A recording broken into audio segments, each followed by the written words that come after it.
Terima kasih Roh Kudus. Terima kasih Roh Kudus. Berbicaralah pada pagi hari kepada setiap kami, anak-anak-Mu, hamba-Hamba. Penuhi hati kami dengan Roh-Mu, dengan api-Mu, dengan misi-Mu. Terima kasih Bapa. Urapi hamba-Mu, urapi kami semua. Kau yang mengambil alih seluruh ruangan ini. Kami tolak, kami patahkan segala intervensi kuasa gelap yang ingin mencuri kebenaran firman Tuhan di dalam nama Tuhan Yesus. Kami hancurkan kuasanya di dalam nama Tuhan Yesus. Engkau sepenuhnya yang mengendalikan. Roh Kudus bekerja. Ketika firman-Mu disampaikan, terpujilah nama-Mu demi nama Tuhan Yesus Kristus. Hamba-Mu mengucap syukur dan berdoa. Bapak Ibu Saudara yang siap diberkati firman Tuhan, mari bersama-sama katakan amin. Oke Bapak Ibu Saudara, ya.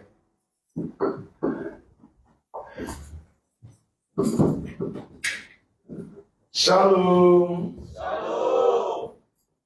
Saya percaya bisa lebih semangat dari Shalom. Mari beri kemuliaan untuk kawan kita.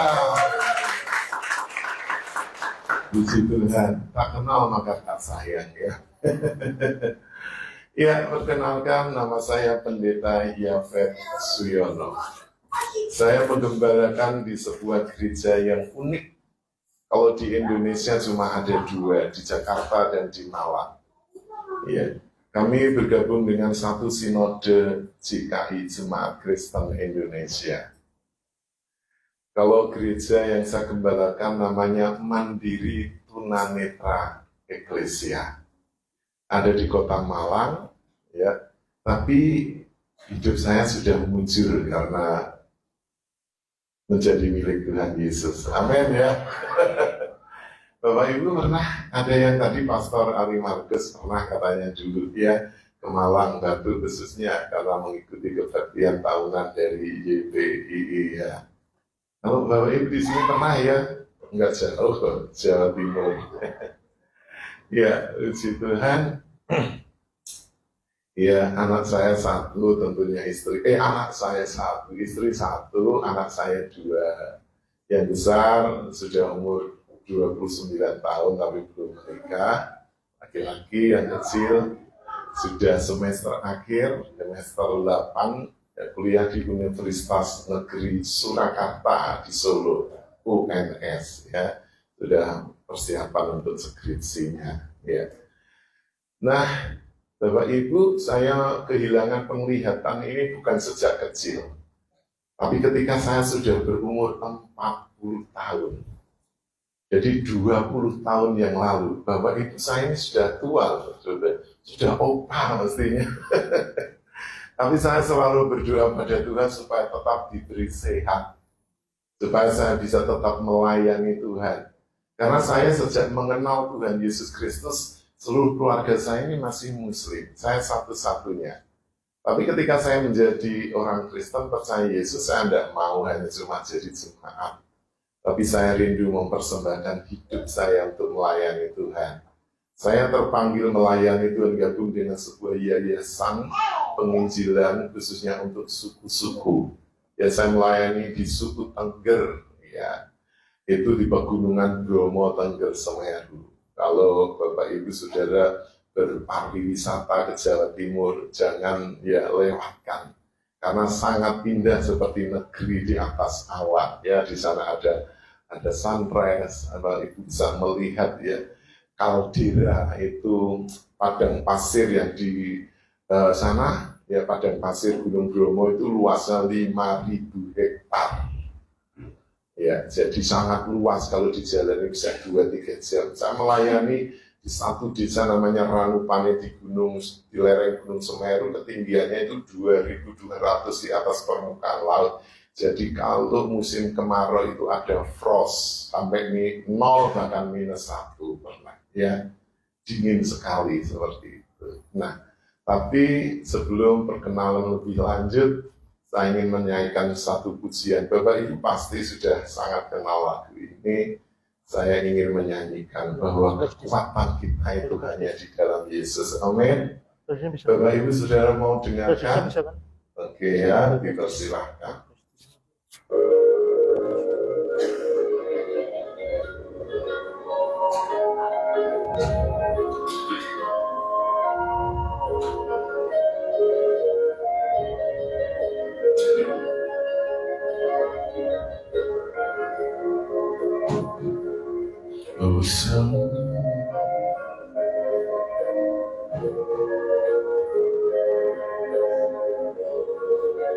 Dari awal lagi deh.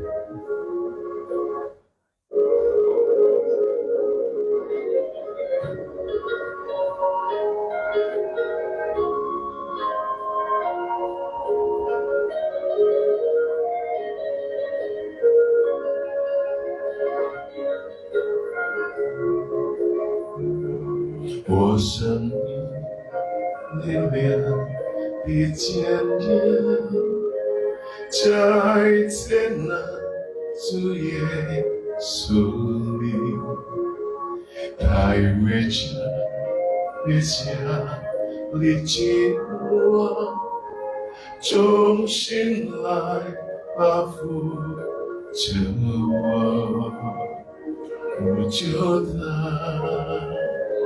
主耶稣为盼望，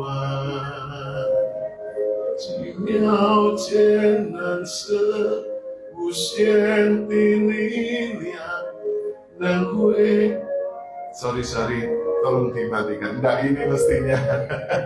Teman saya salah, maaf, pakai keyboard aja. Bukan yang ini mestinya mujinya, salah. Pakai kunci C ya.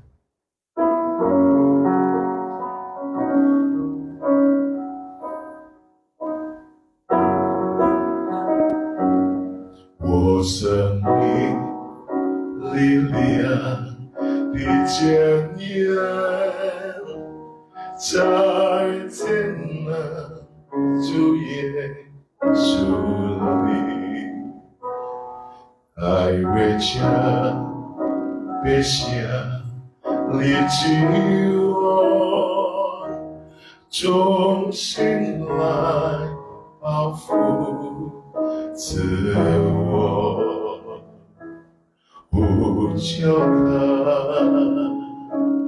主耶稣为盼望。Dari awalnya. 我生命力量的坚韧，在艰难主耶稣里，太伟大的家历经我，重新来报复。着我，不救了，主耶稣为盼望，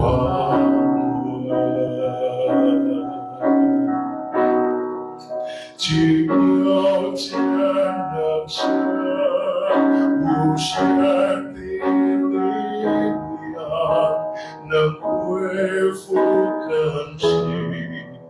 我的相信里，在你的错中，我生命一切坚定如同呀，直到永远。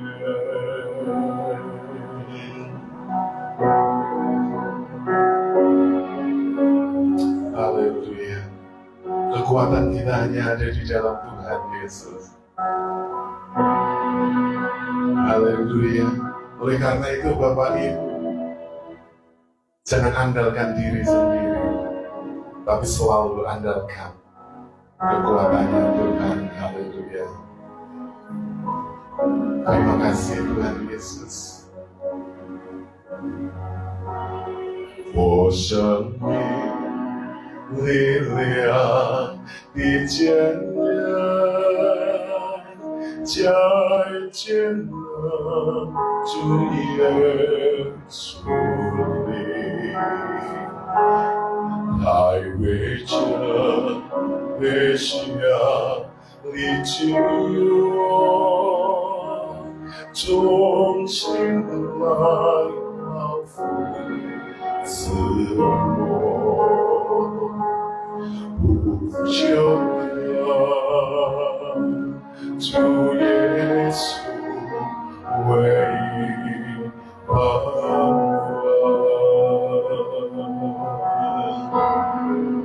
奇妙真能成无限的力量，能恢复更新我的真心里，在黑暗所中的生命一切坚定不动摇，直到永远。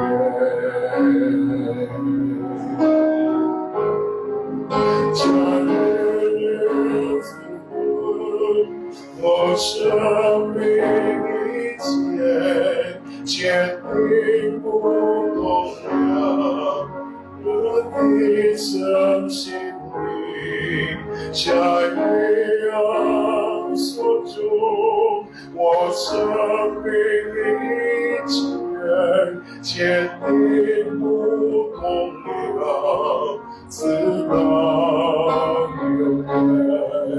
奇妙坚韧着我生命一切坚定不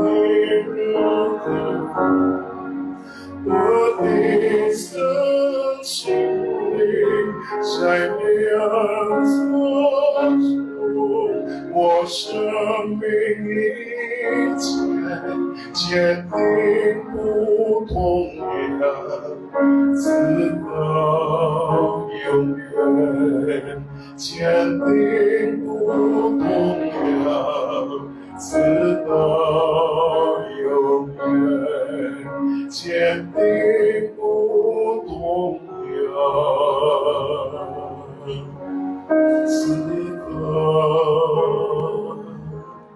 直到永远。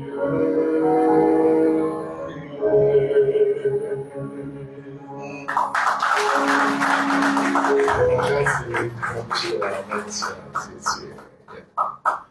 ya, puji Tuhan Bapak Ibu, saudara yang dikasihi oleh Tuhan Yesus Kristus. Hari ini adalah hari di mana Roh Kudus dicurahkan, atau hari raya Pentakosta, atau hari raya yang ke-50. Hari ini adalah hari ke-26. Saya ada di Kalbar. Saya berangkat dari tanggal 24 April yang lalu. Ya, saya sendiri berangkat dari Malang, naik diantar mobil gereja, naik pesawat sendiri, ketemu sama tim kami, namanya tim Misi Berkat Tunanetra. Kami sebetulnya ada 5 hamba Tuhan, semuanya tunanetra. Saya dari Kota Malang, ada Pastor John Dimmer dari Pangkalan Bun, ada Pastor Madi Irawan dari JKI Peduli Tunanetra Jakarta, ada Pastor Yakub Sri Eko, ya, ada dari Semarang, dan juga Pastor Samuel Santoso dari Solo. Ya. Tapi yang satu, Pastor Yakubnya sudah dipanggil Tuhan awal akhir bulan Januari tahun ini. Ya, cuma kami tahun ini berangkat 2 orang, didampingi oleh anak rohani kami namanya Rahmat Basuki. Ya. Nah, Bapak Ibu Saudara, kalau Bapak Ibu Saudara melihat orang seperti saya ini, Ya, saya memang secara fisik sehat Bapak Ibu. Cuma saya yang tidak bisa melihat hanya penglihatannya atau mata jasmani saya. Ya, jadi kami tidak mau disebut orang buta, karena orang buta itu tidak tahu apa-apa. Orang buta itu lemah, orang buta itu miskin, orang buta itu suka minta-minta. Kami dedikasikan hidup saya secara pribadi ya di ladang misi, di pelayanan. Karena sejak saya mengenal Tuhan Yesus Kristus, saya menggabung dengan yayasan penginjilan untuk suku-suku, khususnya yang saya ceritakan, suku Tengger. Saya sebelum pandemi itu sudah 17 provinsi di Indonesia. Dan kalau kami datang nggak di kota-kota besar saja, kota kecil, kecamatan, desa, bahkan sampai pelosok. Ya. Untuk perjalanan misi kali ini kami mengawali dari Kabupaten Sambas. Ya, kami ada di Pemangkat, ada di Sebawi, kami ada di Semeriuk, sana ya. Terus juga langsung beralih ke Kabupaten Bengkayang, kami ada di Piju, ada di Nibung, kami ada di Segunde, dan juga ada di Sanggoledo. Setelah itu kami bergeser ke Kabupaten Sekadau. Kami ada di Blitar. Ya. Jadi kami ada 5 hari di sana. Ya. Jadi Bapak Ibu terus setelah itu beralih kami ke Kabupaten Sanggau mulai hari Senin ya yang lalu. Ya. Jadi tanggal 13 kami ada di Kecamatan Kembayan dan ada di Desa Tanak, ya, di Dusun Tanjung Maya. Setelah itu kami bergeser ke Desa Hojuk di Kecamatan Noyan, ya. Lalu kami ke Sungai Beruang, ya, yang ada di perbatasan dengan Malaysia, ya. Naik motor, ya jalannya rusak banget enggak sih, ya. Bagi saya jalan yang lebih parah banyak sekali yang sudah saya datangi ya di desa Sungai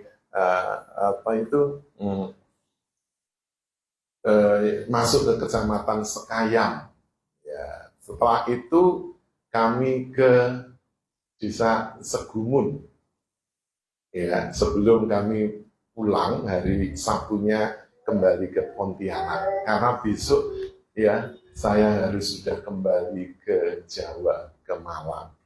Jadi kami mengakhiri pelayanan di Pontianak ini. Ya. Jadi Bapak Ibu setiap tempat, kami juga bersyukur kemarin karena ada teman kami ternyata dia jadi sekcam di Kecamatan Sekayam, kami disuruh mampir, kami mendoakan Pak Camat di sana. Ya.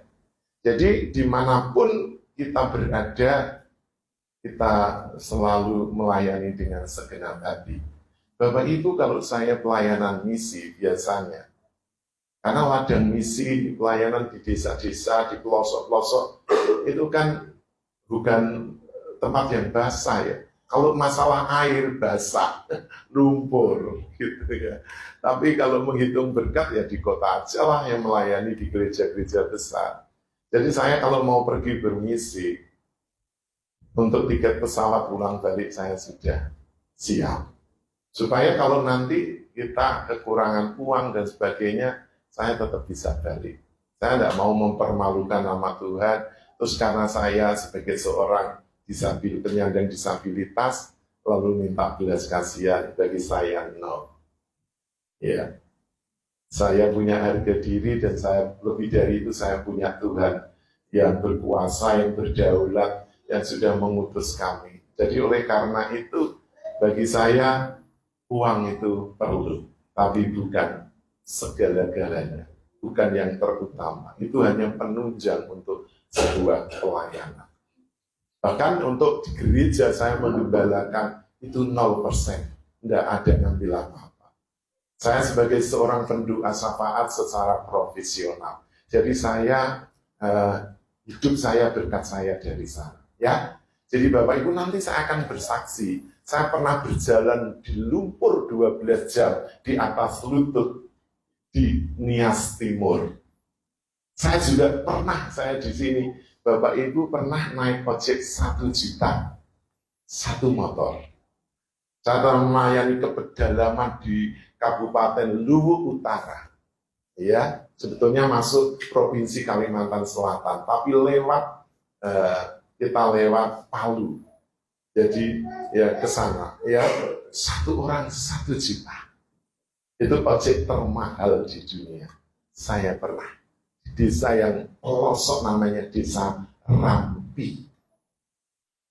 Jadi kalau Bapak Ibu yang sehat, yang awas, padahal di Kalimantan ini banyak sekali tempat-tempat yang belum terjangkau.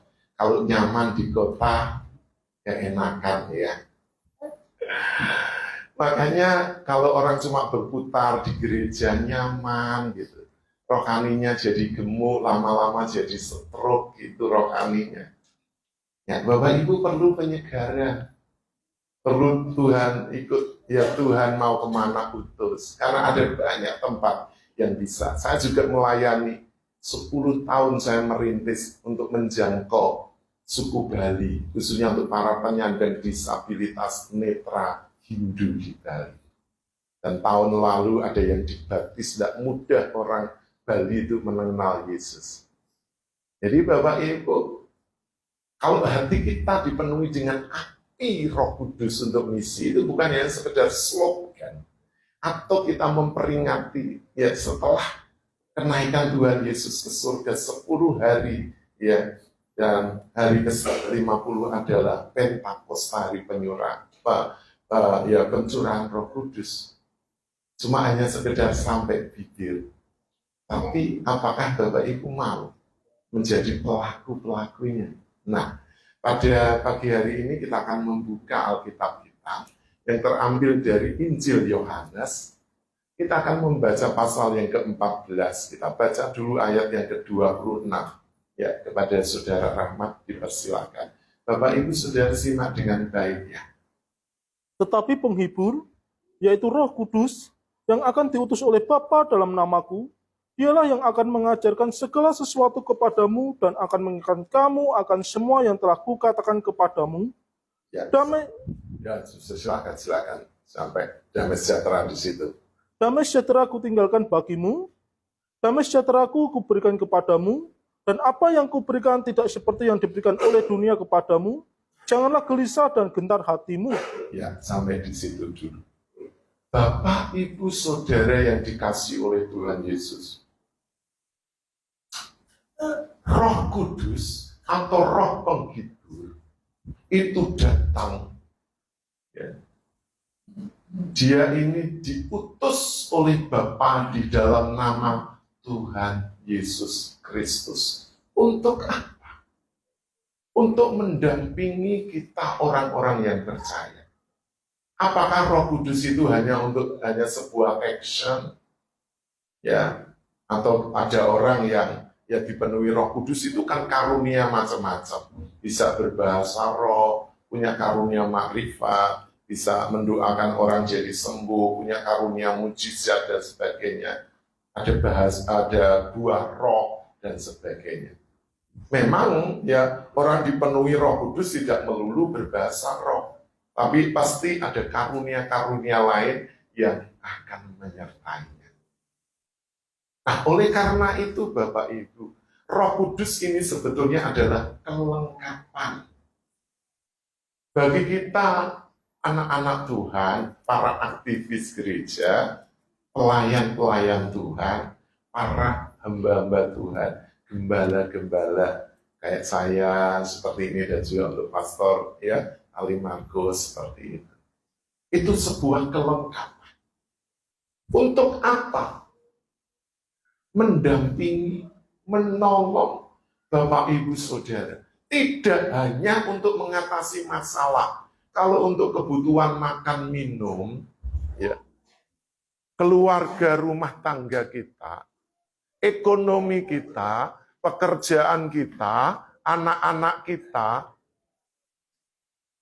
Saya percaya Bapak Ibu Saudara, Allah sebagai bapa itu bertanggung jawab atas seluruh hidup anak-anaknya. Sama seperti Bapak, Ibu, Saudara juga bertanggung jawab kepada anak-anak. Anak-anak belum minta saja, kalau dia lapar, sudah tersedia makanan di meja makan. Kalau dia membutuhkan seragam untuk sekolah, orang tua sudah menyiapkan. Kalau dia membutuhkan sepatu, tas, buku, membutuhkan untuk sekolah dari SD, SMP, SMA sampai kuliah, semua orang tua sudah menyiapkan untuk anak-anak. Begitu juga Bapa kita di surga. Allah itu menyiapkan untuk semua kebutuhan hidup kita, itu lengkap, komplit. Makanya kalau orang masih bingung dengan kebutuhan hidup sehari-hari, kalau kita membaca dari Injil Matius pasal yang ke-6, ya nanti di ayat yang ke-34, kesusahan sehari cukuplah untuk sehari, karena besok punya kesusahannya sendiri. Ukuran kesusahan menurut firman Tuhan itu cuma sehari. Bukan seminggu, bukan sebulan, bukan setahun. Jadi bagi orang-orang yang percaya, ya, mari ketika Bapak, Ibu, Saudara sudah dicukupi oleh Tuhan, apa yang kita bisa balas dari hidup kita ini untuk melayani Tuhan? Oke, melayani di gereja bagus. Tapi apakah Bapak, Ibu, Saudara juga melihat banyak jiwa di sekitar kita? Ada anak-anak yatim piatu, ada para lansia, ada tunawisma, ada gelandangan, tadi ada orang yang tunanetra, cacat tubuh, ada orang yang kekurangan makanan dan sebagainya, sakit dan sebagainya. Terlebih jauh lagi adalah apakah kita juga mau pergi untuk misi. Jadi oleh karena itu Bapak Ibu, Roh Kudus datang itu untuk memperlengkapi kita. Supaya hidup kita ini tidak hanya berputar di dalam gedung gereja. Tapi apa yang kita ucapkan, yang kita nyanyikan, yang kita baca, itu harus menjadi perilaku hidup kita. Ya, misi itu bukan hanya sebuah pelajaran atau teori, tapi misi itu sebuah praktek.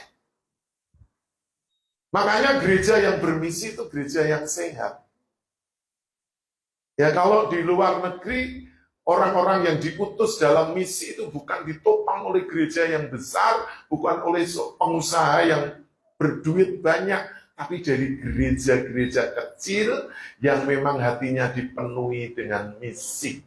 Karena orang yang bermisi atau gereja yang mengutus tidak akan pernah kekurangan jiwa. Karena Tuhan apa? Kalau firman Tuhan katakan, jikalau Yesus ditinggikan, maka dia akan menarik orang untuk datang. Kalau Bapak, Ibu, Saudara mau pergi untuk misi, maka gereja kita tidak akan kekurangan orang, jemaat. Pasti Tuhan akan menarik orang untuk datang. Karena itu caranya Tuhan. Nah, orang yang punya hati misi, itu orang yang sudah dipenuhi oleh Roh Kudus. Apa buktinya? Ya, kita akan membaca dari Kisah Para Rasul pasal 1 ayat yang ke-8. Mari dibaca, Saudara Rahmat. Bapak Ibu simak dengan baik ya. Tetapi kamu akan menerima kuasa kalau Roh Kudus turun ke atas kamu. Sebentar. Tetapi kamu akan menerima kuasa kalau Roh Kudus turun ke atas kamu. Apakah itu titik? Tidak. Dilanjutkan. Dan kamu akan menjadi saksiku di Yerusalem dan di seluruh Yudea dan Samaria dan sampai ke ujung bumi. Ya, terima kasih. Dan kamu akan menjadi saksiku Ada 4 wilayah yang disebut di dalam firman Tuhan ini. Yerusalem sering digambarkan adalah keluarga terdekat, tempat kita yang terdekat, ya, di lingkaran orang-orang terdekat kita. Yudea di daerah sekitar kita, ya, wilayah yang terdekat dengan kita. Samaria mungkin ya di lebih jauh sedikit ke kabupaten, ya, ke desa-desa, ke provinsi, sampai ke ujung bumi. Nah, Bapak Ibu Saudara perhatikan, kamu akan menerima kuasa. Kuasa di sini ya, dari teks aslinya itu dunamos, dinamit. Bapak Ibu Saudara tahu kan fungsinya dinamit. Dinamit itu untuk meledakkan gunung batu. Sesuatu yang keras, sesuatu yang sulit untuk diratakan atau dihancurkan, itu akan diledakkan dengan dinamit. Roh Kudus itu adalah kuasa Allah yang akan menghancurkan hati yang keras, hidup yang keras, ya, prinsip yang keras, pandangan yang keras, untuk dilunakkan oleh kuasa Roh Kudus, supaya Bapak Ibu Saudara memiliki hati yang lembut, hatinya Allah. Tuhan Yesus menggambarkan ketika bertemu dengan wanita Samaria kepada muridnya, lihat sekeliling ladang sudah menguning dan siap untuk dituai, tapi penuainya sedikit. Oleh karena itu, Bapak Ibu Saudara, Allah Tuhan Yesus Kristus selalu mencari orang yang memiliki hati yang berkobar untuk misi. Misi ini bukan teori, Bapak Ibu, tapi ini misi adalah praktek hidup. Makanya kalau Bapak Ibu Saudara menjadi pelaku-pelaku firman, termasuk salah satunya Bapak Ibu mau bermisi. Bapak Ibu lihat orang seperti saya, mau pergi sendiri, jauh, pakai uang sendiri. Apa yang saya lihat? Tidak ada. Semuanya sama gelap, sama hitamnya. Tapi hati kami terang benderang. Kami memiliki matanya Tuhan. Mata ilahi ada di dalam hati saya. Saya mau pergi kemana-mana bukan untuk rekreasi berwisata, tapi untuk memberitakan Injil dan untuk melayani di ladang misi. Makanya kalau Bapak Ibu Saudara punya kapasitas, punya resources yang banyak, tidak digunakan alangkah sayangnya. Gereja kecil, tidak masalah. Kalau hati Bapak Ibu Saudara dipenuhi dengan misi, kita akan melihat suatu kali kelak, ledakan itu akan terjadi. Karena misi tidak hanya berbicara tadi sampai ke ujung bumi, tapi juga di Yerusalem dan di Yudea, di daerah sekitar kita. Makanya gereja-gereja yang sungguh besar, mereka itu melihat yang tidak dilihat oleh kebanyakan orang. Contohnya memberi makan para pemulung. Kalau di Jawa itu ada tukang becak, ya. Mereka yang tunawisma, sampai kadang itu ribuan bungkus dibagikan di jalan-jalan. Ya, mereka mungkin berbagi kasih dalam bentuk, ada mungkin yang memberi sembako atau membantu untuk membayar ya, SPP, uang sekolah anak-anak. Bapak Ibu, saya walaupun kita gereja tunanetra, ya, kita kerjasama dengan seorang anak Tuhan yang pengusaha. Kami melayani untuk anak asuh, kami punya 300 anak asuh. Dan kami juga menyantuni 125 janda-janda. Apakah itu dari kelebihan kita? Tidak. Dari kekurangan. Orang kan selalu pikirannya memberi itu kalau lebih. Salah. Itu tipuan iblis. Makanya Rasul Paulus di dalam suratnya, di dalam 2 Korintus, dia memuji jemaat. Ya. Tesalonika yang mengirimkan bantuan di dalam kondisinya yang miskin, tapi dia mau memberi untuk pekerjaan Tuhan. Jadi Bapak Ibu, memberi jangan menunggu kaya, tidak akan pernah kaya dan tidak akan pernah memberi, apalagi itu untuk misi. Orang akan sayang, tangannya akan digenggam erat. Memberi itu yang kelihatan, ya, yang ditulis namanya di daftar, ya, lembar gitu, pengumuman gereja. Nggak perlu, Bapak. Karena setiap pemberian Bapak Ibu Saudara itu sudah dicatat di dalam buku kehidupan. Itu sama dengan Bapak Ibu menyimpan harta di surga. Ngengat dan karat tidak mencurinya, pencuri tidak membongkarnya, juga kebakaran api, gempa bumi. Sekalipun mungkin semuanya itu hancur berantakan, tapi harta yang kita simpan di surga itu kekal abadi, yang akan kita terima kelak dari Bapa kita di surga. Ya. Jadi Bapak Ibu, kamu akan menerima kuasa kalau Roh Kudus turun ke atas. Roh Kudus itulah yang memberi kuasa supaya kita yang pertama menjadi saksi. Saksi itu perlu kuasa. Saksi itu perlu tahu, ya, apa yang akan dibicarakan, apa yang akan disampaikan. Kalau orang-orang menjadi saksi di depan hakim di pengadilan, dia harus mempelajari apa yang menjadi masalah orang tersebut. Dia harus sampai ditanya sampai detail seperti itu. Kita sebagai anak-anak Tuhan yang sudah diperlengkapi dengan kuasa Roh Kudus supaya kita ini menjadi saksinya di bumi ini. Bukan nanti kalau di surga sudah tidak dibutuhkan lagi. Di bumi ini. Selagi Bapak Ibu Saudara masih sehat, masih kuat, tapi Om, usia saya sudah lanjut, Bapak Pendeta, usia saya tidak punya apa-apa. Siapa bilang tidak punya apa-apa? Mungkin harta benda tidak punya, tapi Bapak Ibu punya mata yang melihat, lihat sekeliling. Tapi Bapak Ibu punya telinga untuk mendengar setiap rintihan keluhan orang-orang yang membutuhkan. Tapi Bapak Ibu punya mulut untuk bisa membangkitkan semangat, menasihati, membangun, memuji Tuhan, mendoakan orang, menceritakan tentang Injil. Kalau mulut mungkin kita ini bisu, kita masih punya tangan untuk kita ini bergerak, bisa melakukan sesuatu, mungkin memasak, mungkin menjahit. Mungkin hanya memberi ya ribuan yang enggak besar.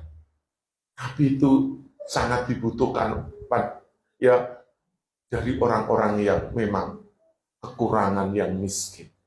Kalau tangan kita ini mungkin sakit, kita punya kaki masih untuk bisa pergi, untuk melangkah, mengunjungi saudara-saudara kita di panti-panti asuhan, di panti jompo. Kami gereja tunanetra, 30%-nya itu penyandang disabilitas. Selebihnya ada pemulung, ada tukang becak, para lansia. Secara ekonomi tidak menguntungkan. Mestinya gereja yang saya rintis 10 tahun yang lalu bisa bangkrut karena tidak ada sumber daya. Tapi sampai hari ini bisa berdiri. Bahkan ya kami mencanangkan untuk tahun ini itu mau Natalan bersama dengan opa oma yang ada di panti jompo. Kami mau berbagi kasih. 2 tahun yang lalu kami ke panti asuhan di daerah di Malang Selatan yang habis kena banjir bandang. Jadi sebetulnya orang seperti kami, gereja kami itu perlu ditolong. Karena mereka orang-orang yang membutuhkan, ya, penyandang tunanetra, daksa, orang stroke, para lansia yang tidak punya pekerjaan. Tapi setiap minggu kami kami menabung untuk apa? Untuk dana Natal. Dulu sebelum itu Setiap kali Natal kekurangan karena amplop janji iman kalau dikumpulkan di akhir bulan ya gitu ya November atau masuk bulan Desember cuma paling banter 2-3 juta. Tapi dengan kita rutin menabung ya 2.000, 5.000, 10.000, ada yang mampu 20.000, 50.000 setiap hari Minggu. Kita ini bisa mengumpulkan sampai 12 juta. Jadi tidak perlu lagi cari bingung ke sana kemari. Ya, harus ngedarkan list proposal. Kita belajar untuk menggali sumber daya dari keterbatasan, kekurangan kita. Ternyata kita mampu. Kalau kita punya kemauan, tekad. Saya percaya bahwa gereja di sini jauh lebih daripada itu. Ya tadi Pastor Ali Markus katakan, Pastor doakan. Kita sudah punya tanah untuk membangun. Bapak Ibu, rindu punya tempat yang lebih besar dari ruko ini? Rindu ya? Makanya jemaat juga harus bergerak. Caranya, pasti Tuhan beri cara. Kalau nanti sudah punya rumah Tuhan yang bagus, gereja yang bagus, jangan hidup nyaman. Jangan tinggal di zona nyaman. Tengok saudaramu di sekelilingmu. Di Kalimantan ini masih banyak daerah yang belum terjangkau. Saya pernah, ya tahun 2016, bersama dengan Pastor John Dimmer itu punya pelayanan di pedalaman Ketapang, ya Kalbar, namanya desanya Sungkai. Itu jauh sekali. Ya, kita berangkat itu sekitar antara 8 jam dari Pangkalan Bun. Ya, jalannya berlumpur, berbatu, ya becek, dan juga nyebrang jembatan kayu yang sebetulnya kalau ukuran gitu untuk lewat mobil itu menakutkan. Kami itu pulang terjebak di lumpur, mobilnya di atas lutut. Mulai jam 12 malam sampai jam 5 pagi, kita terjebak di hutan, ya, di kebun kelawat sawit. Berdiri 5 jam dari jam 12 malam sampai jam 5 pagi. Sudah berusaha didongkrak, diangkat, tidak bisa. Kami 3 hamba Tuhan tunanetra, saya, Pastor John, dan Pastor Madi dari Jakarta. 3 anak-anak muda. Supirnya orang Dayak, tapi kurang bisa menguasai medan. Kami berdiri kecapean, nyamuk, babi hutan ya berseliweran. Teman saya ketakutan masuk ke mobil, mobilnya tambah amblas. Udahlah kita berdiri 5 jam Bapak Ibu berdiri, gemetaran, dingin, lapar, digigiti nyamuk, ketakutan. Lumpurnya itu sekitar 300 meter panjangnya.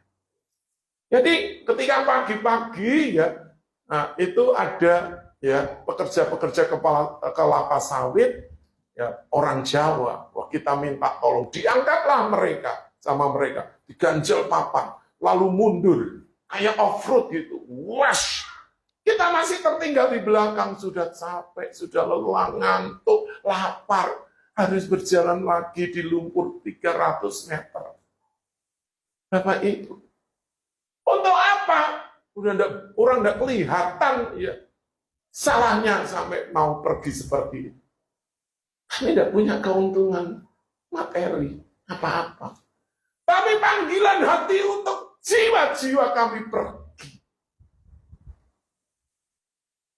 Kesulitan seperti itu sudah sering kami alami. Jadi kami tidak kaget lagi.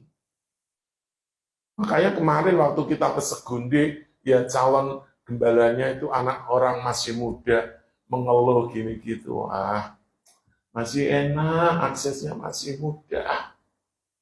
Dia orang Nias, saya ceritain, kamu tahu daerahmu, saya ini ke Nias Timur, berjalan lumpur di atas lutut, dari jam 6 pagi sampai menuju pinggir laut, 30 km, sampai jam 6 sore.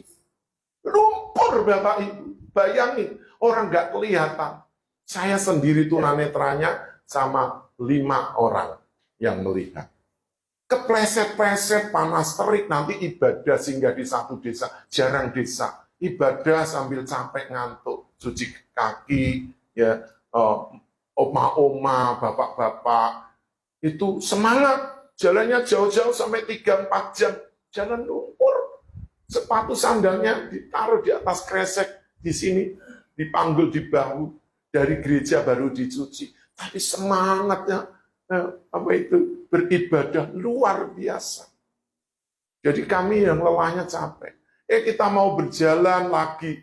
Kecemplung saya di lumpur seleher. Jalan lagi di siang panas terik. Sudah badan ini gimana? Gatalnya. Baru jam 3 sore sampai lagi di desa satunya. Berjalan itu antara 3 jam. Mandilah kita ke sana. Lalu ada ibadah, meneruskan perjalanan lagi, tidak hanya lumpur, rawa-rawa di atas lutut. Jembatannya cuma kayu dirobohkan. Ada sungai yang panjang 50 meter. Bapak Ibu bisa bayangkan. Saya tanya kepada yang dampingi, "Dek, dalam kah? Dalam Om. Deras kah? Deras Om. Dek, apa ada buayanya? Ada Om, Tuhan Yesus." Itu cuma tali terbentang sama pohon yang jadi utuh gitu. Jadi jalannya saya ini beringsut gini, pelan aja. Nah, kaki ini kalau kepleset sudah dicaplok sama buaya. Ya memang salahnya siapa? Nggak ada yang salah. Nekat. Ini orang nekat. Udah orang nggak kelihatan mau pergi, susah seperti itu. Sampai di desa Balali itu hampir jam 6:30 malam kami. Bapak Ibu, tanya langsung, kita sudah lelahnya minta ampun. Desa orang warung, ya nggak ada. Kita mau beli minum aja, tinggal ya kita ini bawa 6 energen. Ya tuang aja di mulut. Lumer, nggak ada air. Minum air kelapa, ibadahnya jam berapa? Jam 9 malam tobat, jam 9 malam. Terus jemaatnya dari mana? Nanti sebentar lagi datang. Datanglah oma-oma. Itu jauh oma. Jauh cu. 4 jam perjalanan. Rumah apa oma? Lumpur. Terus ibadahnya sampai jam 12 malam nggak mau berhenti. Terus oma nanti sampai rumah apa? Pagi hari. Hanya mau ibadah sekali. 8 jam sampai 10 jam. Tapi luar biasa. Semangatnya, tekadnya. Terus besok pulang saya tanya, "Pastor, Pak Pendeta, kita naik apa besok?" "Naik kereta." Saya orang Jawa ya. Kereta itu kan ada relnya. Saya ini 12 jam jalan lewat lumpur. Gak ada rel kereta. Oh, maksudnya motor. Lewat mana? Tepi laut. Lewat tepi laut setelah 2 jam. Om, siap-siap. Ngapain? Siap-siap Om. Diangkat ini. Bawa tasnya diangkat. Karena kita akan nyebrang sungai. Dalam enggak Om. Seleher. Terus tadi naik motor. Motornya sekarang naik orang. Diangkatlah. Basah kuyup. Terus naik ini bukit-bukit susah. Bapak Ibu. Cari apa? Cari jiwa. Signal nggak ada. Mau Telkomsel, Indosat, mau iPhone, mau Android, nggak ada signal. Saya tanya kalau nanti ikut pertemuan apa, nunggu 1 bulan suratnya baru datang kalau ada orang masuk. Minta ampun, Bapak. Enak ya kita di Pontianak, sudah kota besar. Makanya kalau ikut Tuhan serius, benar nggak Bapak Gembala? Semangat, api Roh Kudus harus menyala-nyala di dalam diri kita. Kita belum apa-apa, tapi Bapak Ibu saya kasih tahu ya. Saya bukan maksudnya ini supaya Bapak Ibu belas kasih. Setiap habis ibadah, Bapak Gembala yang ngajak berdiri Om di dekat pintu keluar. Besar kecil, kalau saya kasih jabat tangan, di tangannya ini ada kertas yang lusuh, kumal. Terima Om, itu berkat. Semua, tidak cuma 1. Saku di kanan, saku di kiri, saku baju penuh dengan kertas yang tadi. Kita 1 minggu di sana dapat 1 kresek uang receh. Kita hitung di Medan itu 4 juta uang recehan, 1.000, 2.000, 5.000.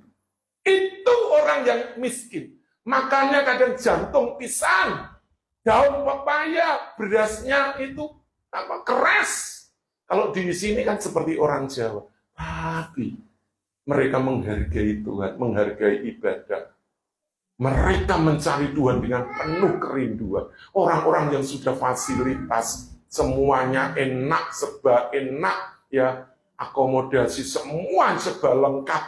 Malas-malas, alasan hujan lah, sakit kepala lah, ada tamu lah, sibuk kerja lah. Padahal ke gereja cuma 2 jam, tapi alasannya bisa berderet. Tapi kalau susah, kalau menderita, mengalami masalah, minta didoakan. Kalau sudah selesai masalahnya, kenapa nggak ke gereja? Sibuk. Kenapa nggak ke gereja? Ada acara, ada tugas, ada pekerjaan. Minta ampun. Orang seperti itu cuma biasanya ini omong doang mulutnya, tapi hatinya dan perilakunya jauh dari kata memuliakan Tuhan. Padahal api Roh Kudus itu diberikan supaya kita menjadi saksi yang tetap. Yang kedua, Roh Kudus tercurah. Baca dari Injil Yohanes pasal 16 ayat 13. Silakan Saudara Rahmat. Injil Yohanes pasal 16 ayat 13.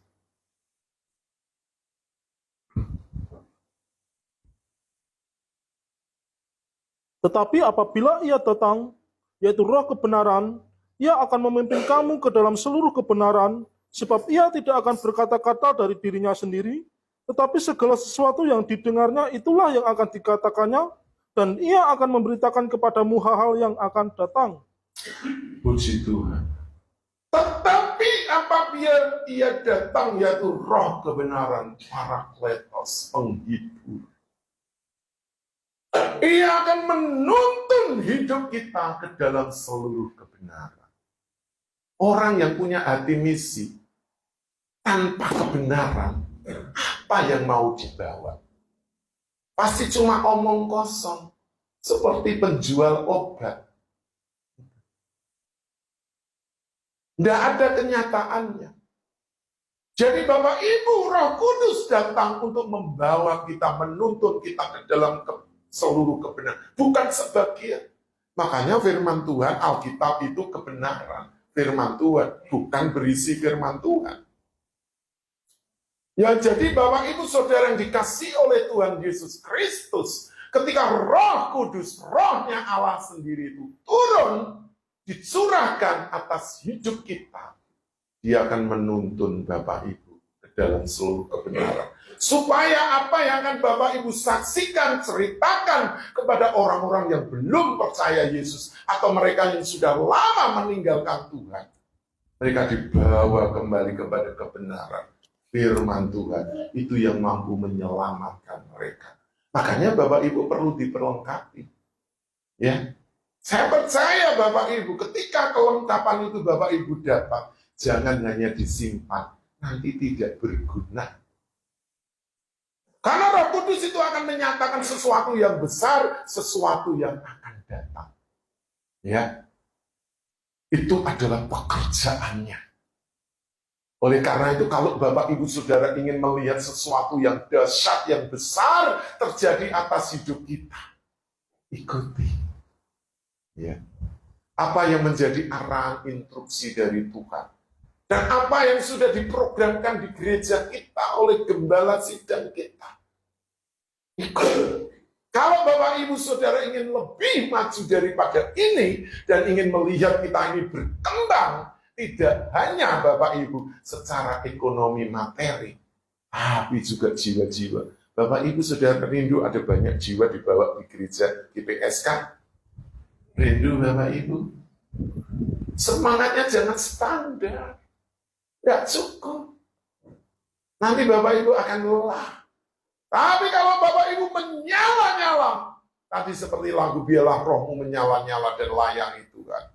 Janganlah hendaknya kerajinanmu kendor, tapi biarlah rohmu menyala-nyala. Ya, Roma 12 ayat yang ke-11. Untuk apa melayani Tuhan? Dan kekuatan itu didapat oleh Roh Kudus yang menuntun, yang menolong, yang memimpin kita untuk diberi kuasa menjadi saksi yang selanjutnya akan menuntun membawa kita kepada seluruh kebenaran. Sehingga apa yang kita ucapkan, katakan, perilaku kita itu adalah kebenaran firman Tuhan. Ya, Bapak Ibu. Nah, saya mau saksi lagi satu. Saya tadi ceritakan. Bapak Ibu di sini belum pernah yang namanya naik ojek 1 juta. Kami sudah. 4 orang. Pakai 5 motor jadi 5 juta. Karena kan barang-barangnya kita koper tas. Nah, waktu itu kita turun di sana ya, di mana Palu. Terus habis itu kita naik travel dari Palu ke Poso. Dari Poso ke Tentena. Dari Tentennya naik lagi ke Badan. Dari perjalanan jam 8 pagi itu sampai jam 1 dini hari baru sampai. Ibu-ibu itu berkata itu zamannya ya kelompoknya Santoso itu waktu itu tahun 2015 kan masih ganas-ganas yang bisa. Ibu itu bilang, Om, kalau perjalanan kita ini ya tidak ada rintangan kita akan selamat sampai. Tapi kenapa tuh? Nanti Om tiba-tiba di balik pohon-pohon kan kita lewat pohon-pohon besar hutan gitu ya. Itu keluar orang bawa senjata. Makanya banyak kejadian orang diberondong senjata. Oh, haleluya. Kalau memang Tuhan kendaki untuk dipanggil lewat itu, ya is okay. Mau apa lagi? Apalagi kita orang nggak melihat. Lari kemana? Yang cepat, yang lari, yang melihat.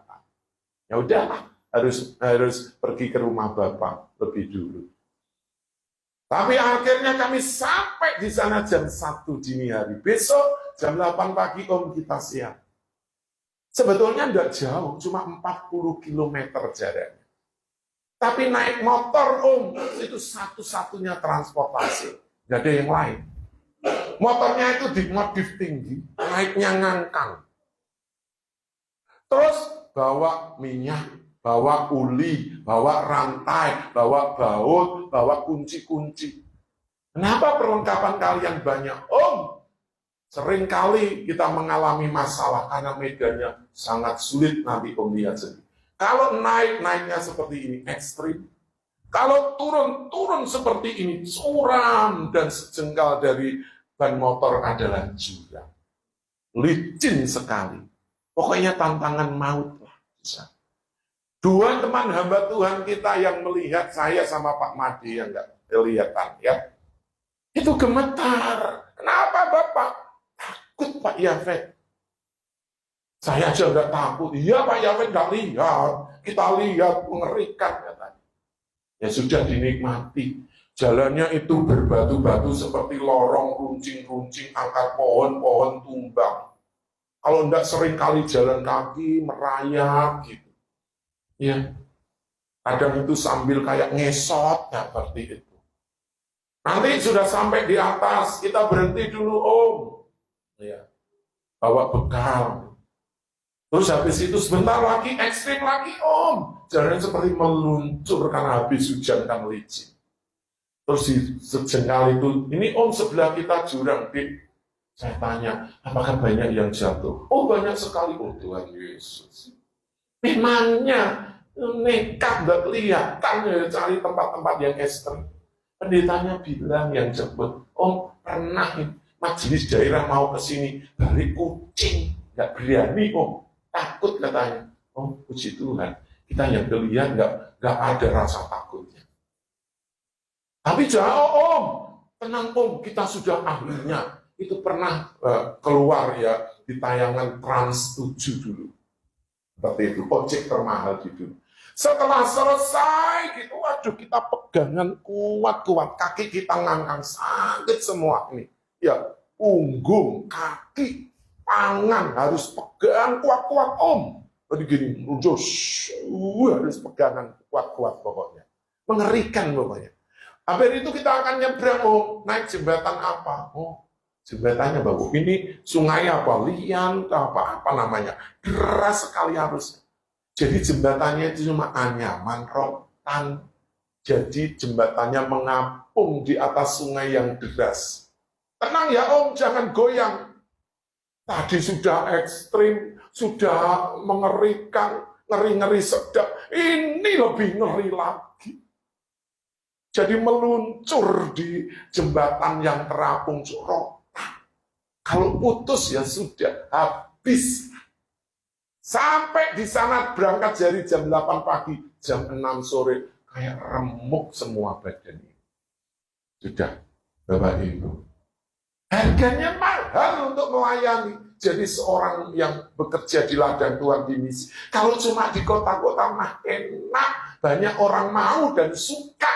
Tapi kalau pergi ke tempat-tempat yang sulit, taruhannya nyawa kita. Hitungan jari, Bapak Ibu.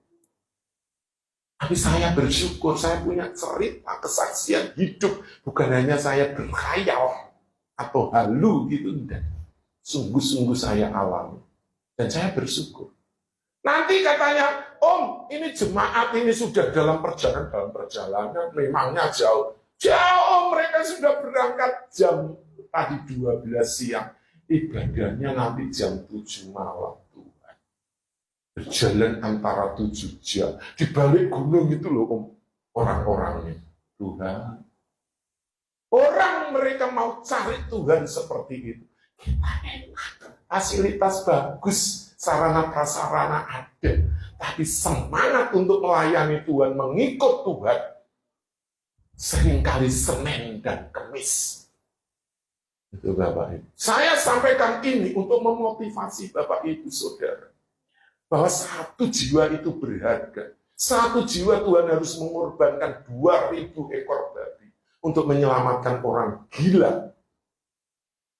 Satu jiwa. Saudara-saudara yang belum mengenal Tuhan, itu perlu pengorbanan.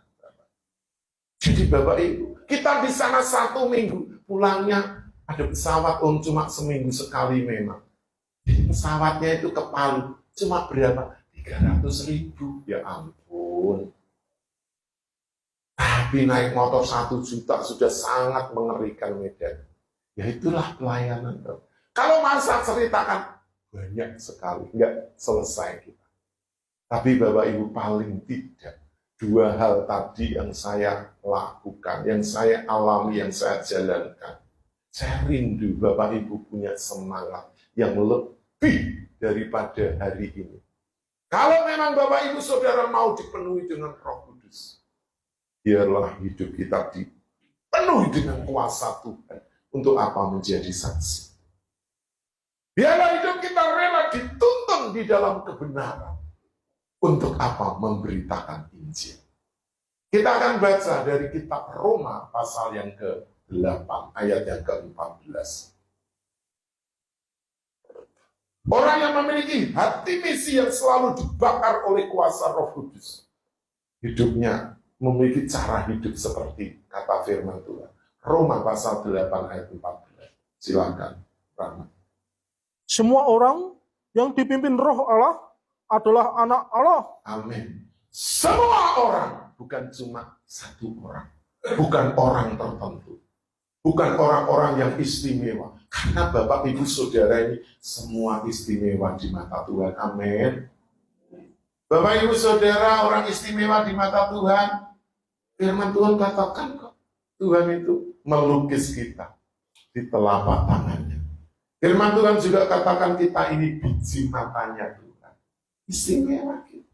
Semua kita. Bukan orang-orang tertentu, bukan seperti kami, para pastor, para pendeta. Enggak, semua. Bapak Ibu Saudara.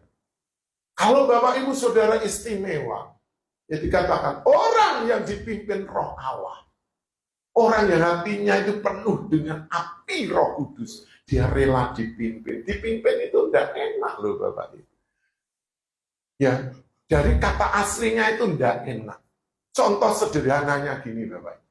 Bapak Ibu pernah ya ngajak anak kita waktu masih kecil ya. mungkin ke mall, ke pasar, ke tempat keramaian. Itu biasanya anak-anak yang paling suka lihat apa? Jajan, permen, atau mainan. Biasanya Bapak Ibu, mainan ya menarik anak. Nah, kita ini kan orang tua, uangnya pas-pasan. Anak-anak kan biasanya gitu, memaksa sukanya. Makanya kalau Kristen masih kanak-kanak suka memaksa Tuhan, memaksa gembalanya, memaksa dalam segala hal.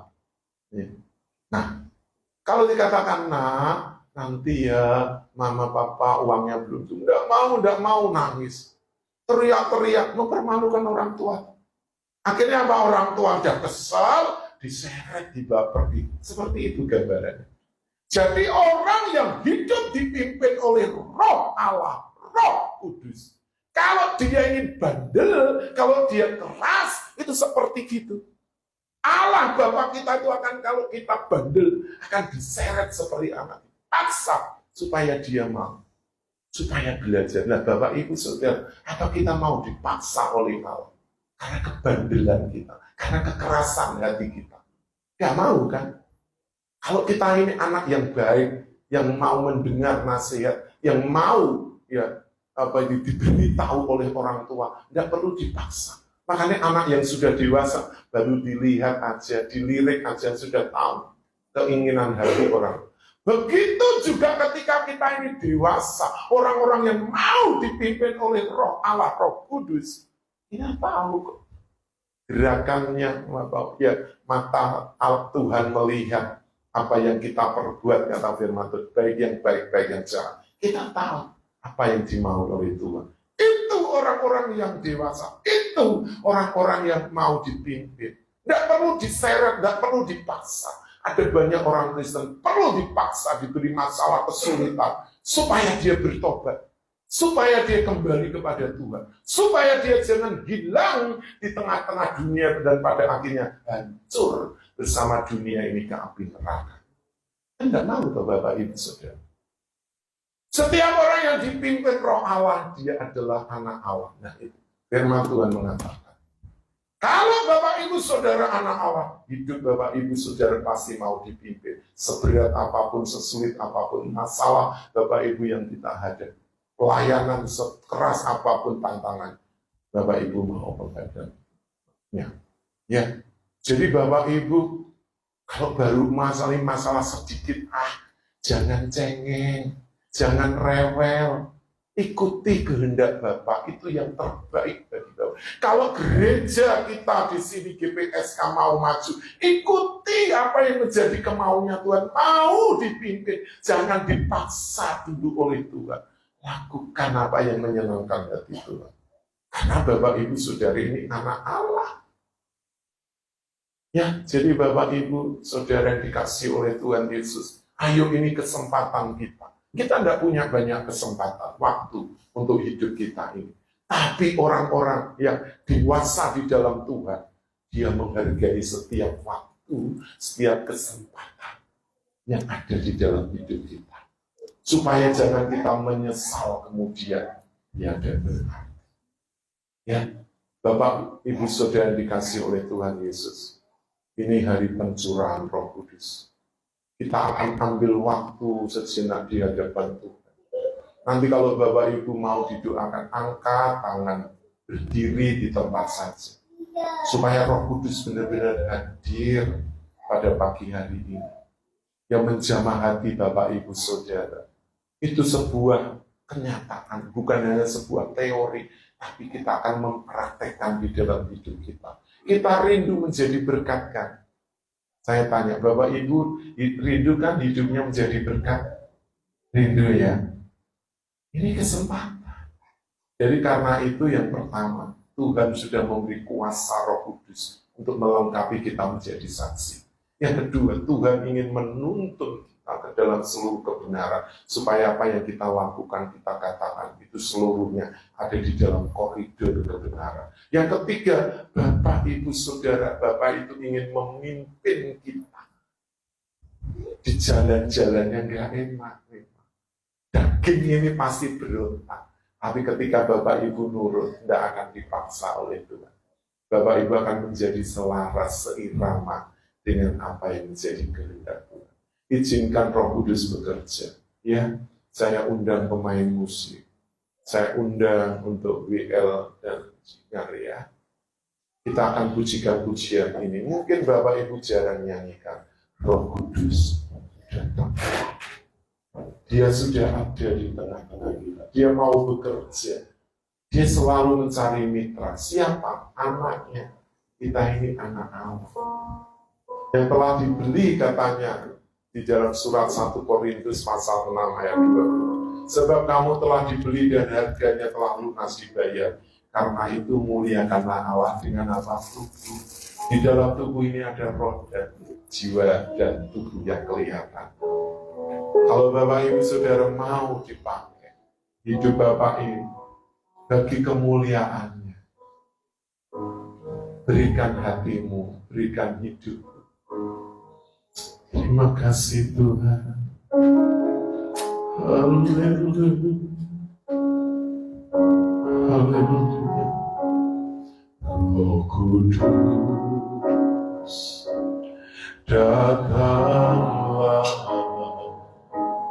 Setiap malam, setiap pagi, setiap malam, segarkanlah yang lelah, kuatkanlah yang lemah. Roh Kudus, Roh Kudus, ikulah. Roh Kudus, ikulah. Siapapun yang kena hiduplah, lewat lembah yang curam, jangan licin dan terjang. Roh Kudus, Roh Kudus, pimpinlah. Saya sebut seluruh jemaat untuk berdiri bersama-sama di hadapan Tuhan. Kita nyanyikan lagu.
Lewat lembah yang curam, jalan licin dan terjal.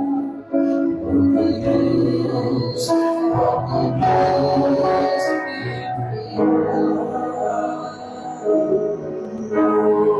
yang musik pun ada dulu.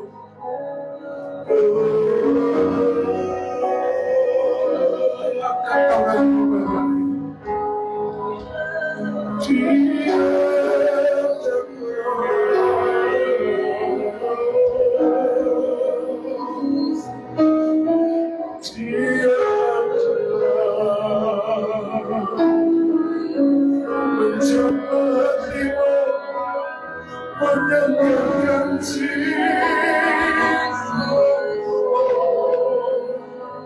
yang lelah, yang letih. Tuhan hiburkanlah.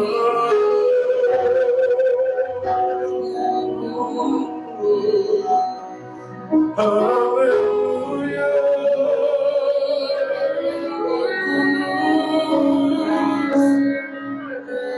Engkau ada sendiri, Engkau hadir di tengah-tengah kami, umatmu yang kudus, umatmu yang hati Roh Kudus mendampingi kami, hati yang mau bermisi, hati yang mau menjaga jiwa-jiwa bagi kerajaan-Mu. Itulah buah-buah yang akan kami bawa. Dinaikkan kami pujian. Kita akan pujikan lagi pujian ini. Dan Bapak Ibu semua tetap ada di hadirat Tuhan. Karena Dia hadir di tengah-tengah. Dia menjamah, Dia menghibur, Dia menguatkan, Dia menyegarkan. Ketika Bapak Ibu Saudara lemah di dalam perjalanan, lemah karena banyak masalah, tantangan, persoalan, Dia kuatkan, Dia hibur, Dia teguhkan hati Bapak Ibu. Karena itu izinkan Roh Kudus memimpin setiap langkah kehidupan Bapak.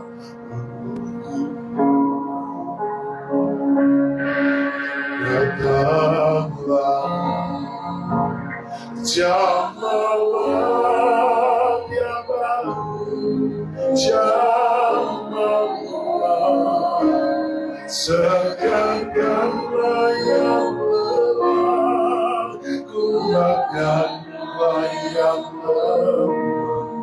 Roh Kudus, Roh Kudus,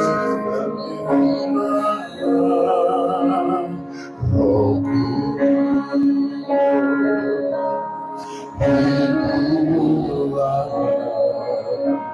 setiap hati yang benar lewat berbayar curah, jangan izinkan terjadi. Roh Kudus, Roh Kudus, pimpinlah. Lagi katakan, Roh Kudus, datanglah. Jam malam yang baru, jam malam, segarkanlah yang lemah, kuatkanlah yang lemah. Roh Kudus, Roh Kudus, datanglah. Roh Kudus, hiburlah. Mari Tuhan, tiada yang benar, lewat yang curah, jalan licin yang terjal. Kita pujikan kembali dengan segenap hati.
Angkat hatimu, angkat tangan.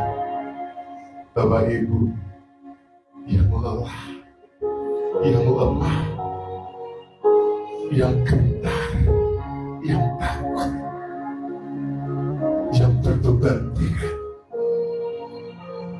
yang mengalami luka batin, mengalami kebaikan.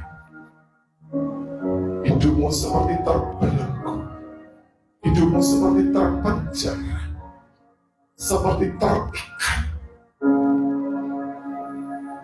Saat ini Roh Kudus datang, Roh Kudus hadir, Roh Kudus menjamah, memberi kelembutan, memberikan damai sejahtera, membebat, membalut hati Bapak Ibu Saudara yang luka, yang lemah, yang gentar. Karena melewati jalan-jalan yang curam, yang licin, yang bisa membuat kita jatuh tergeletak. Jalan yang menanjak, yang sulit, penuh dengan perjuangan.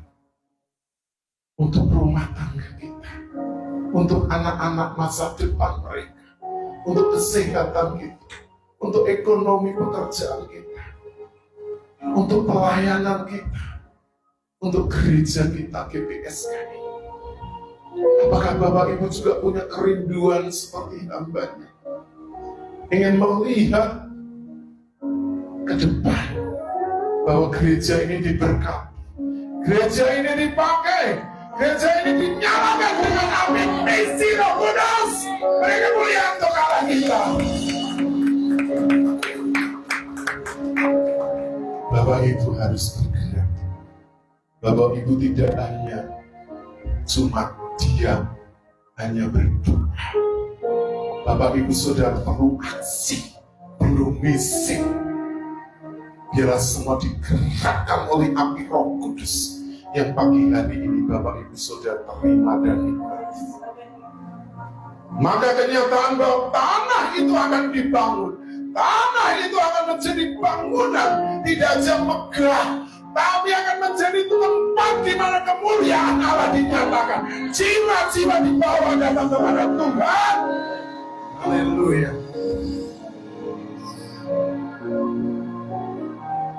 Seperti amanat aku, pergi dan jadikan semua bangsamu.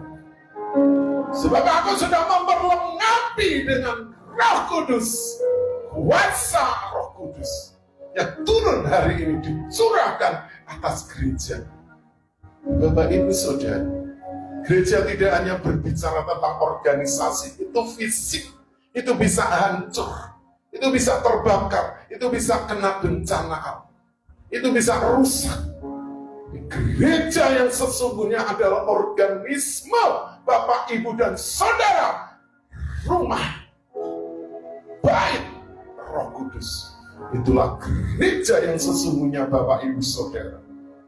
Maka kendala, kesulitan, tantangan, rintang mestinya tidak membuat kita takut, membuat kita tawar hati, membuat kita kecil semangatnya.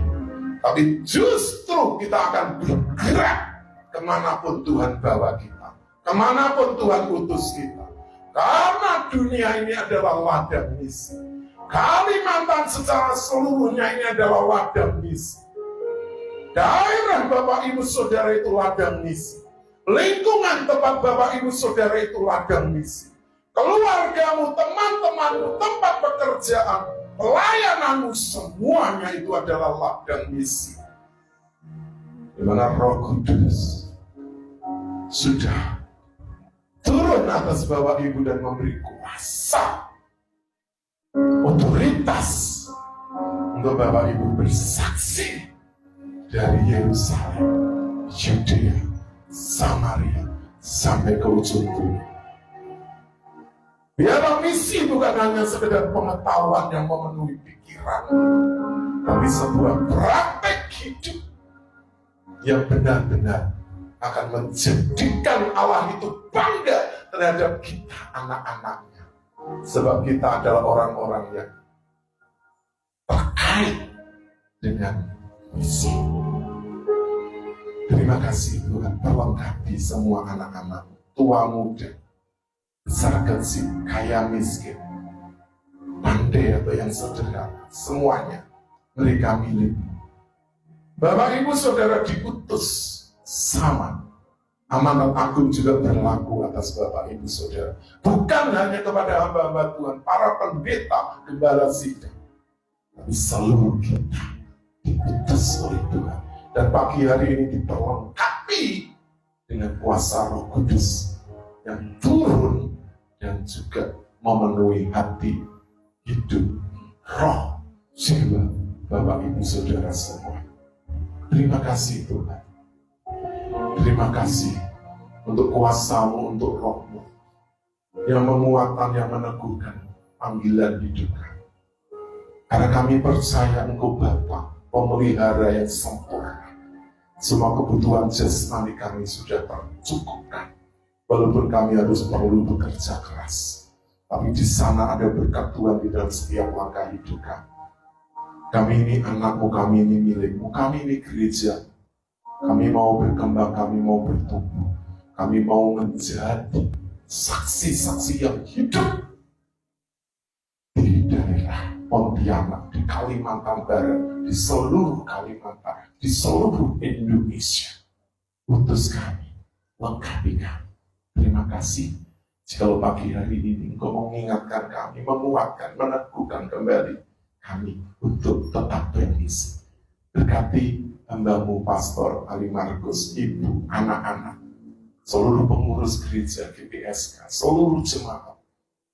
Apa yang menjadi kerinduan dan menjadi doa, biarlah Tuhan yang sudah menata semuanya dan mempersiapkan segala sesuatu, khususnya untuk pembangunan rumah Tuhan yang baru.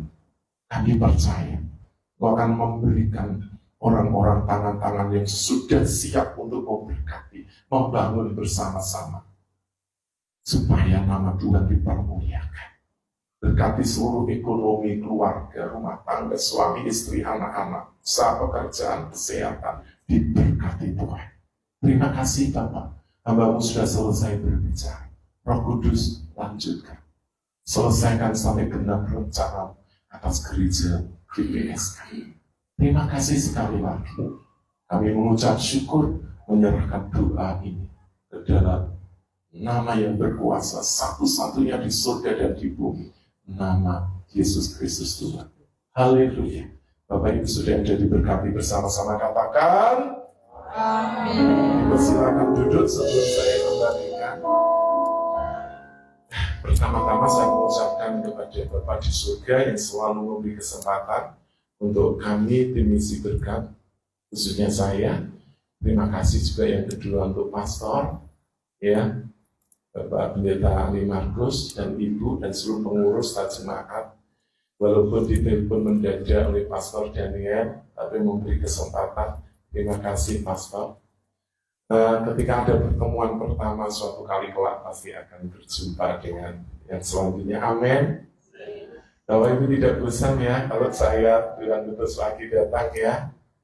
Ya, terima kasih sekali lagi untuk kesempatannya, untuk kasihnya.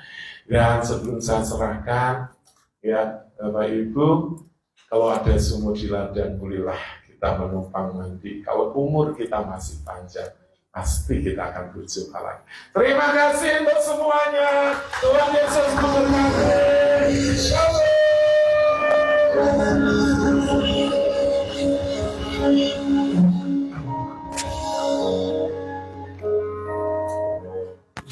Masih turun.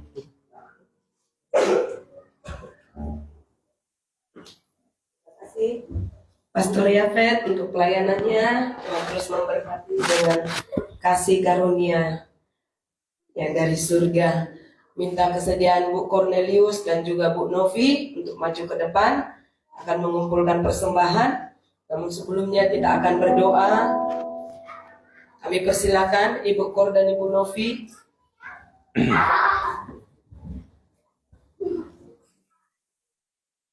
Dipegang dulu. Minta Pak Sony berdoa untuk persembahan kita.